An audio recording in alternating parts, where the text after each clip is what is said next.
Right. Good morning, everybody. So, yes. So there were a couple of items in the news yesterday I'm going to reference briefly when we start the show, but this morning we're talking about space elevators. Been kind of an interest of mine for some time, and I'm one that's I'm fascinated by the development of technology. So let's do this.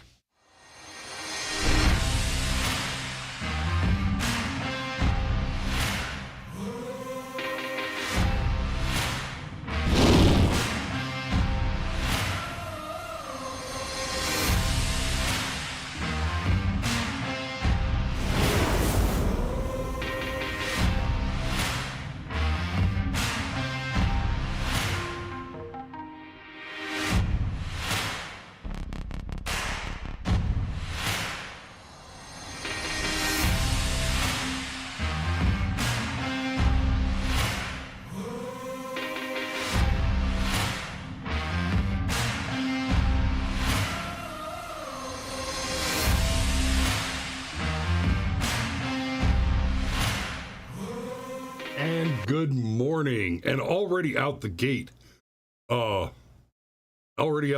see a question. Does the elevator have a 13th floor? And that's a great question, Danny. We're talking about a space elevator that goes to the moon. So I believe the 13th floor would be referred to as the blue floor.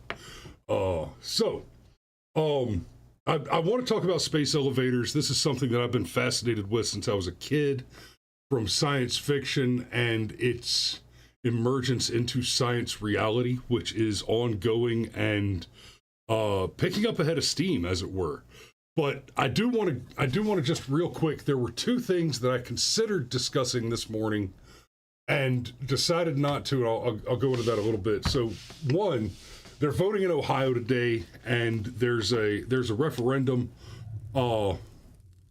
and trending on Twitter this morning is vote no on One Ohio. One Ohio, the issue one in Ohio right now is basically a bill to allow for late-term abortions, for minor children to engage in abortions and gender bender surgeries and castration drugs and all that crap without parental consent. And it's incredibly important.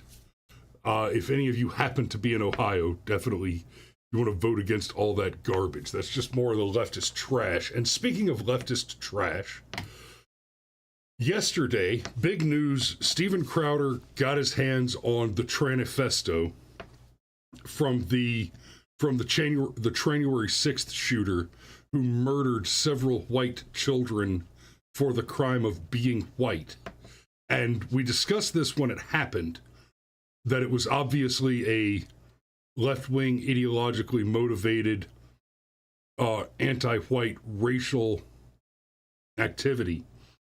And of course, as soon as Crowder released his video going through the document and discussing what it says, you got a whole lot of oh well, it's unconfirmed and we don't know if it's real, etc., etc. Right here, I just wanted to share this with you, Tim Pool. And Tim Pool was one of the ones that said, hey, this is, and what he said was basically, this is probably real, but it's not yet confirmed. I just wanted to show you this. The Nashville mayor's office has confirmed they are working with Metro Legal to determine how those images were released to anyone.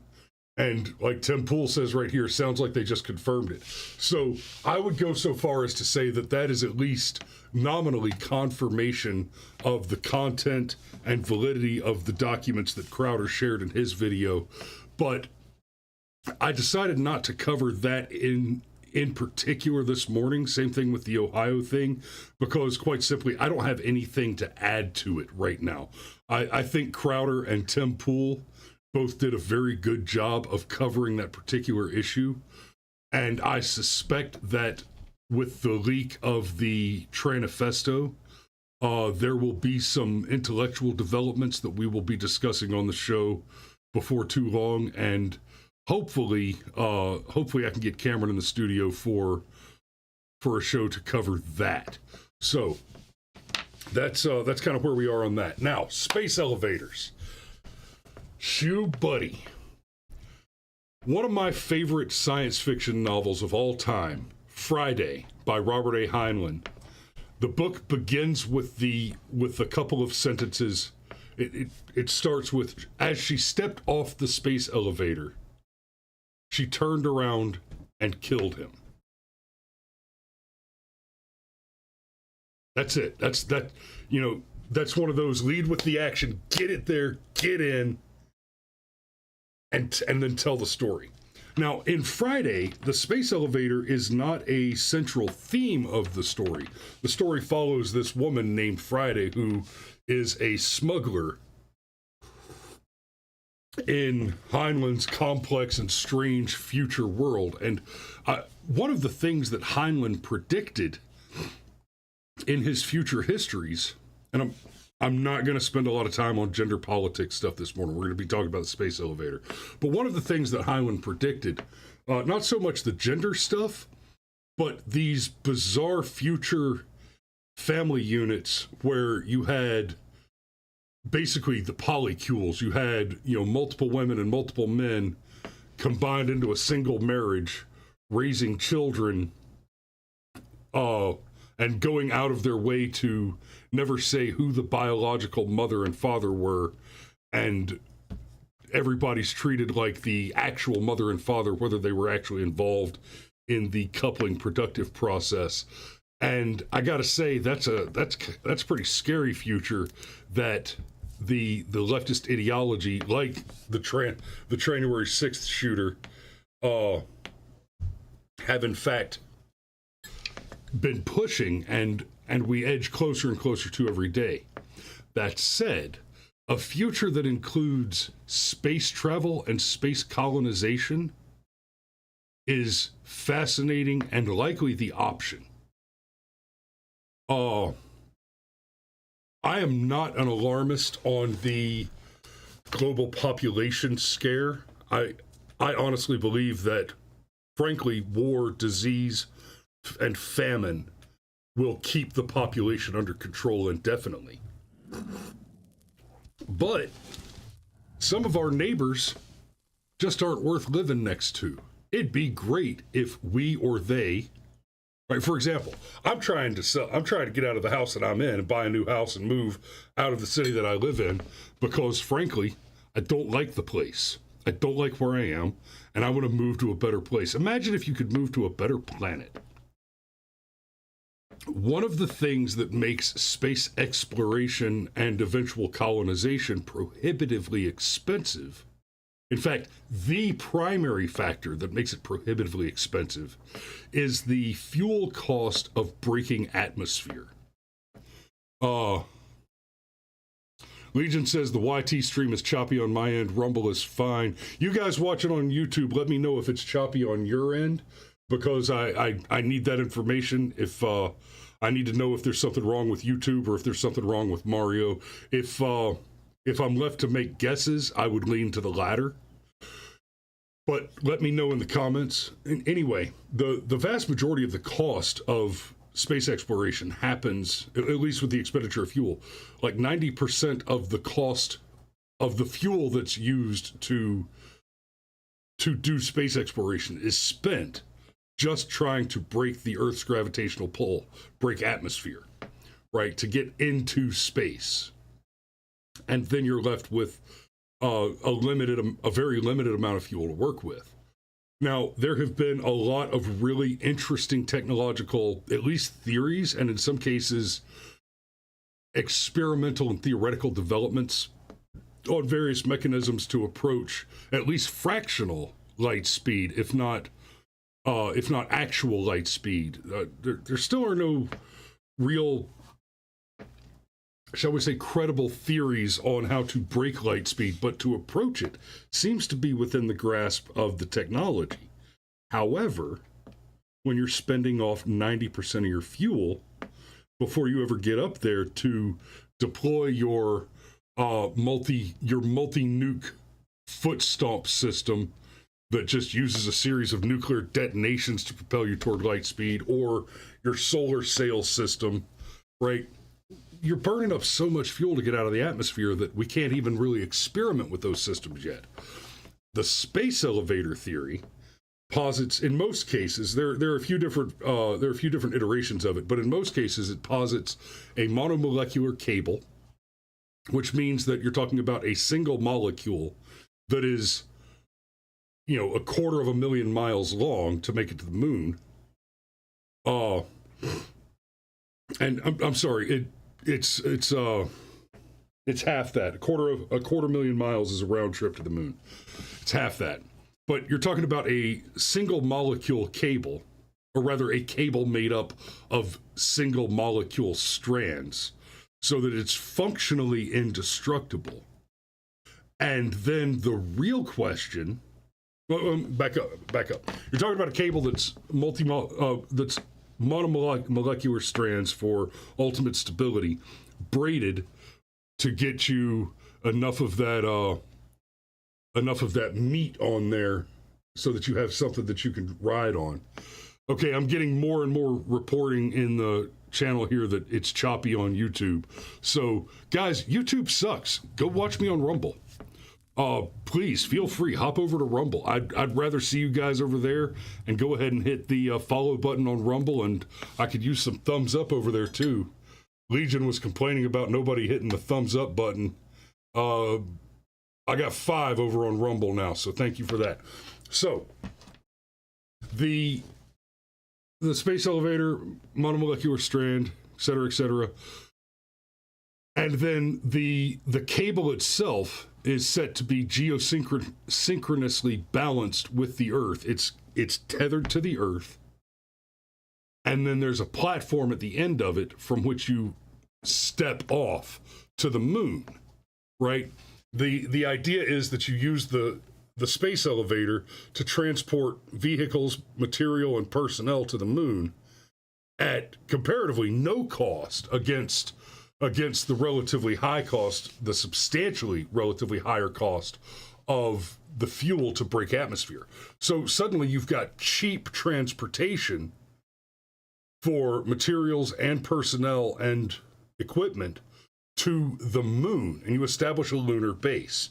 From the lunar base, you assemble rockets, exploration vehicles, etc. So you're building most of the technology on here. It's kind of like your Ford pickup truck, right? All the parts are made in China and then shipped over here and assembled. So we build all the parts here in America, or on Earth generally.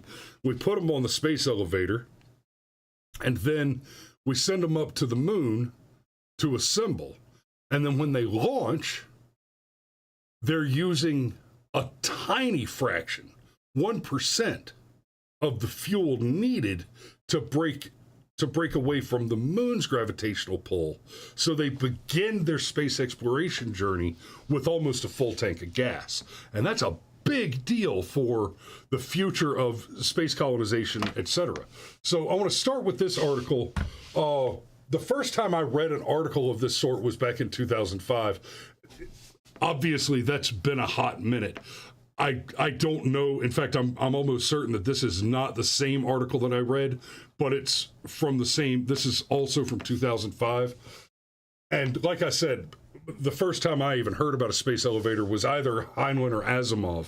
So we're talking about a concept that has existed, at least in science fiction, since the 60s and 70s, maybe as early as the 1950s. So a hoist to the heavens. Rockets are getting us nowhere fast. Remember, this is 2005. Since the dawn of the space age, the way we get into space hasn't changed. We spend tens or hundreds of millions of dollars on a rocket whose fundamental operating principle is controlled chemical explosion. We need something better, and that something is a space elevator. A super strong, lightweight cable stretching 100,000 kilometers from Earth's surface to a counterweight in space. Roomy elevator cars powered by electricity would speed along the cable for a fraction of the cost, risk, and complexity of today's rocket boosters. people and cargo would be whisked into space in relative comfort and safety. It mentions, by the way, that the space elevators would be powered by electricity, and one of the really fascinating factors that is that goes with this is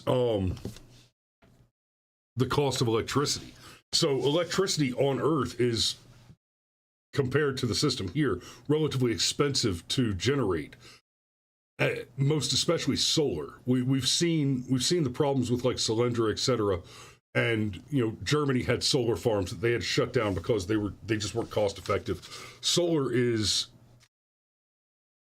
may be the future, but it is not the near future on Earth. However, with a space elevator, the counterweight station at the end of the cable that maintains the geosynchronous orbit is external to the atmosphere, external to the interruption of atmospheric phenomena like clouds and the light bending effect, the solar energy muting effect of the atmosphere.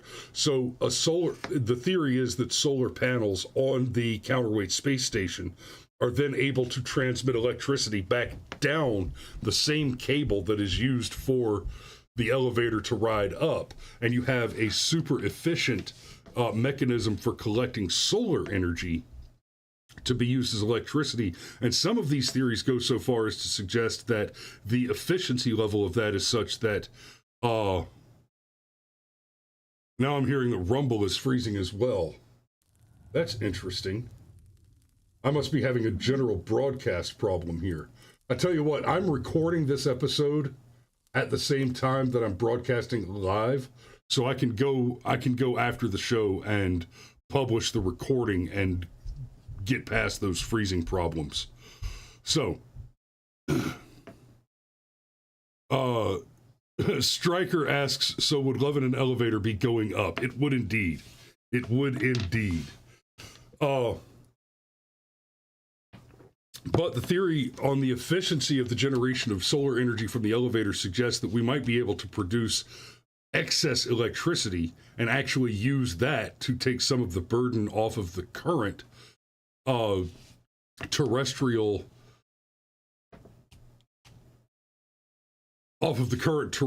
grid. And that would also be a big deal. So what got me thinking about it this morning in particular, like I said, that was an article from 2005. Here's a new article. We could ride a space elevator to the moon using today's technology, scientists say. So that is not to say that we have a space elevator, or even to say necessarily that there's one immediately in our future, but that the technology that exists today is sufficient, right? That we may actually be at a level now where we can generate that technology.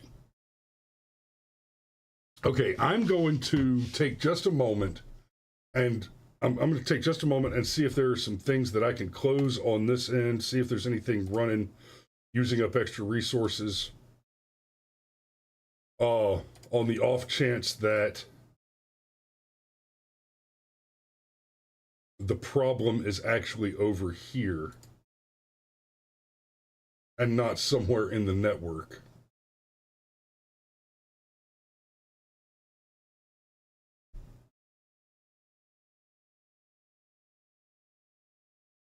Nope, I'm not seeing anything that's changing that.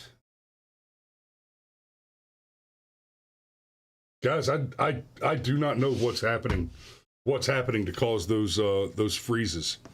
It Stryker says I blame Ukraine. You know what? That's probably right. They're probably mad at me that I didn't send them their billion this month. So one of the primary hurdles to our continued exploration and expansion across the solar system may be the overwhelming cost associated with overcoming Earth's gravitational pull. This is according to Zephyr Pinori of the University of Cambridge, UK, and Emily Sanford of the Columbia University of New York. The issue at hand is fundamentally rooted in the working principles of rocket engines, which involve propelling mass in one direction to generate the necessary thrust in the opposite direction for spacecraft. This process requires significant amounts of propellant, which, although you ultimately discarded, still needs to be accelerated in tandem with the spacecraft. See, that's another piece of the problem. That's part of why the cost of the fuel is so high, is because you're not